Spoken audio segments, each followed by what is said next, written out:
முன்னாள் ஜனாதிபதிகள் எல்லாருமே ஒன்று சேர்ந்து நீதிமன்றத்துக்கு போறாங்க.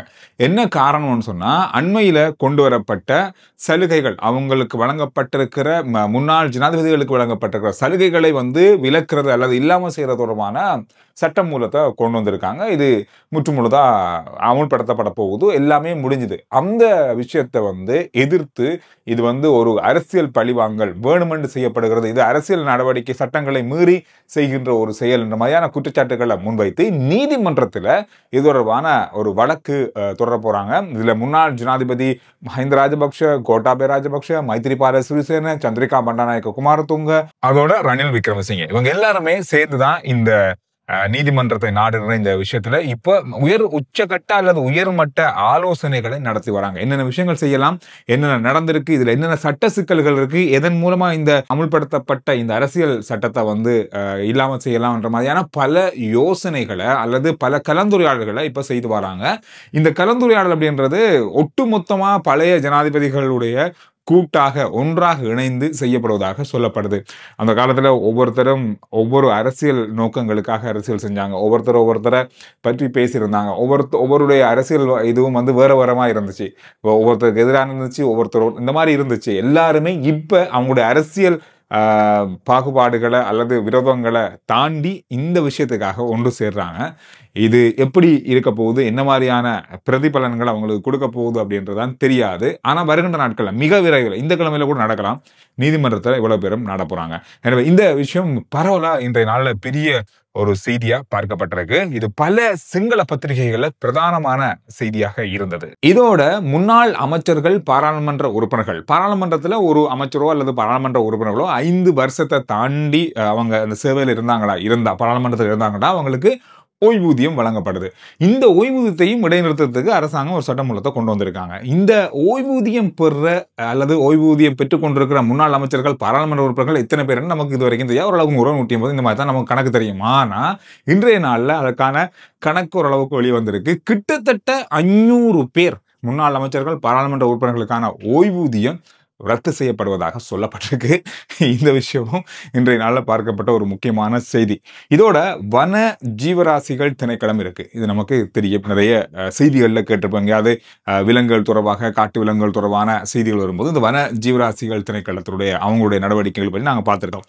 இந்த வன ஜீவராசிகள் திணைக்களத்துக்குன்னு சொல்லி இலங்கையில கிட்டத்தட்ட 8000 பேர் தேவை. அதாவது 8000 பேர் கடமையில இருக்கணும். இப்ப எத்தனை பேர் இருக்காங்கன்னு நீங்க நினைக்கிறீங்க? 800 பேர் தான் இருக்காங்களாம். அந்த அளவுக்கு வன ஜீவராசிகள் திணைக்களத்தினுடைய வேலை வெற்றிடம் இருக்கு.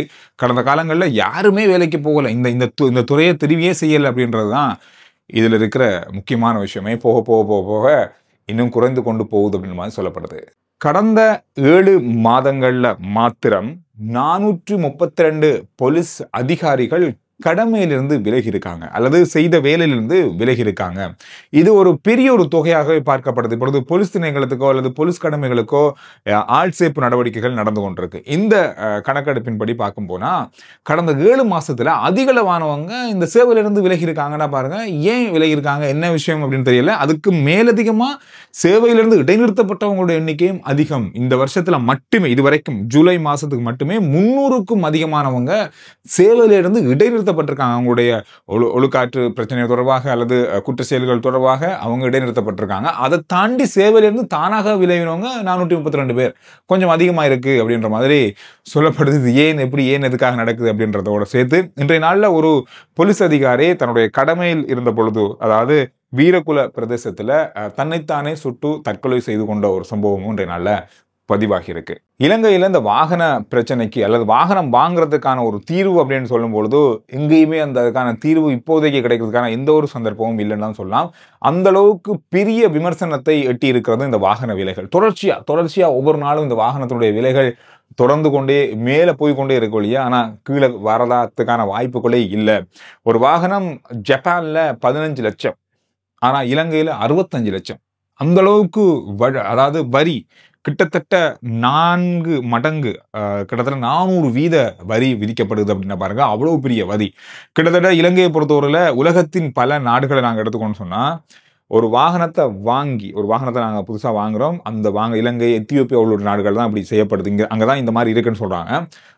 வாங்கி ஒரு வாகனத்தை ஒரு 5 வருஷம் 6 வருஷமா பாவிக்கிறோம். ஒரு 50 லட்சத்துக்கு வாங்குறோம்னு சொன்னா 5 வருஷத்துக்கு பிறகு அதே வாகனத்தை நாங்க விற்கும் போது வாங்கின விலையை விட அதிகமான விலைக்கு விற்கிற ஒரே நாடு நம்ம நாடா தான் இருக்கும்னு சொன்னா, அந்த அளவுக்கு வாகனத்துக்கான தேவை இருக்கு. எவ்வளவு பழைய வாகனம் வந்தாலும் அந்த அளவு விலை இருக்கு. இந்த பழைய வாகனங்களுக்கான விலைகள் இயற்கையாக அதிகரிக்கல, இது செயற்கையாக அதிகரிக்கப்பட்டிருக்கிறது. இதனால புதிய வாகனங்களும் அந்த அளவுக்கே பழைய வாகனம் வாங்குறதுக்கு ஒரே விலை தான், புது வாகனம் வாங்குறதுக்கு ஒரே விலை தான் இலங்கையில். அது எப்படி சாத்தியமாகும் அப்படின்ற பல விஷயங்கள் இருக்கு. இந்த வாகன இறக்குமதி தொடர்ச்சியாக இடம்பெற்று கொண்டிருந்தாலும் கூட அங்க ஒரு 100 ரூபாய்க்கு வாங்குறோம் ஒரு வாகனம்னா இங்க 400 ரூபாய்க்கு வாங்குறோம். இல்ல சில வாகனங்கள் இறக்குமதியில தாமதமாகும் போது அது 500 600 ஆக மாறுகிறதுனா பாருங்க. அந்த அளவுக்கு 5-6 மடங்கு பெரிய அளவான விலைக்கு விற்கப்படுது. சில வாகனங்கள் உடனடியாக வாங்க முடியாத கட்டத்துக்கும் இப்ப இலங்கை போய்கொண்டிருக்குன்னு சொல்லப்படுது. BYD மாதிரியான வாகனங்கள் கிட்டத்தட்ட 5000க்கும் அதிகமான ஆர்டர்கள் இப்பொழுது இலங்கையில இருக்கு.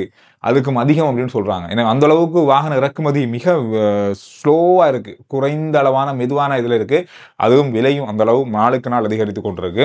இது எங்க போய் முடியும் அப்படின்னு சொல்லி தெரியாது. அதோட இலங்கையில வாகன இறக்குமதிக்கு பல கட்டுப்பாடுகள் இருக்கு. குறிப்பா ஆண்டு கட்டுப்பாடு, 3 வருஷம் 10 வருஷத்துக்கு மேற்பட்ட வாகனங்கள் இறக்க முடியாதுன்ற பல கட்டுப்பாடுகள் இருக்கிறதால இந்த விலை இன்னும் போக போக அதிகரிக்கலாம்.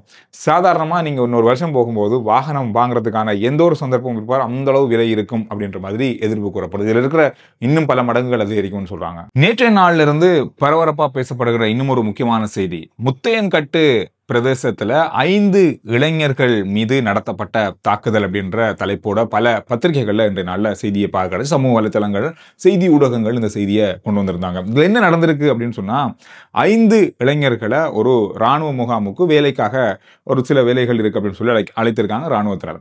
அந்த நேரத்துல இளைஞர்கள் அங்கு வைத்து தாக்கப்பட்டார்கள். அவர்கள் அங்கிருந்து தப்பி வெளியே வரும் பொழுது ஒருவர் முத்தையன்கட்டு குளத்தில் தவறி விழுந்து உயிரிழந்தார் அப்படின்னு மாதிரி செய்திகள்ல நாங்க பார்த்தோம். ஆனா விசாரணைகள்ல அல்லது அங்கிருந்து வர தகவல்கள் வேற மாதிரியான கருத்துக்களை சொல்றாங்க. அதாவது தகவல் தொடர்பாக ராணுவத்தினர் என்ன சொல்றாங்கன்னு சொன்னா, இவர்களை நாங்க அழைக்கல, அவர்களாதான் அத்துமீறி ராணுவ முகாமுக்குள்ள வந்தார்கள் அப்படின்னு மாதிரி சொல்லப்படுது. அதோட அங்க ஒரு இளைஞரை பெற்றோரிடம் அவங்க கையளிச்சாங்க, ராணுவத்தினர் கையெழுத்ததாக ராணுவத்தின் பக்கமாக சொல்லப்படுது. ஆனா பொதுமக்கள் சொல்றாங்க, இப்போ ராணுவத்திடமிருந்து அவரை நாங்க மீட்டெடுத்தோம், தாக்கி கொண்டிருக்கும் போது மீட்டெடுத்தோம் அப்படின்ற மாதிரி அங்க சொல்றாங்க. இந்த மாதிரி பல விஷயங்கள் சொல்லப்படுது. ஆனாலும் ஒருவர் உயிரிழந்திருக்காரு. காயமடைந்தவர்கள் யாழ்ப்பாண வைத்தியசாலையில் அனுமதிக்கப்பட்டு சிகிச்சை பெற்று வராங்க. உயிரிழந்தவர் தொடர்பான விசாரணைகள் இப்பொழுது நடந்து கொண்டிருக்கு. இது தொடர்பாக 3 ராணுவத்தினர் கைது செய்யப்பட்டு 19ஆம் தேதி வரை விளக்கமறியல்ல வச்சிருக்காங்க.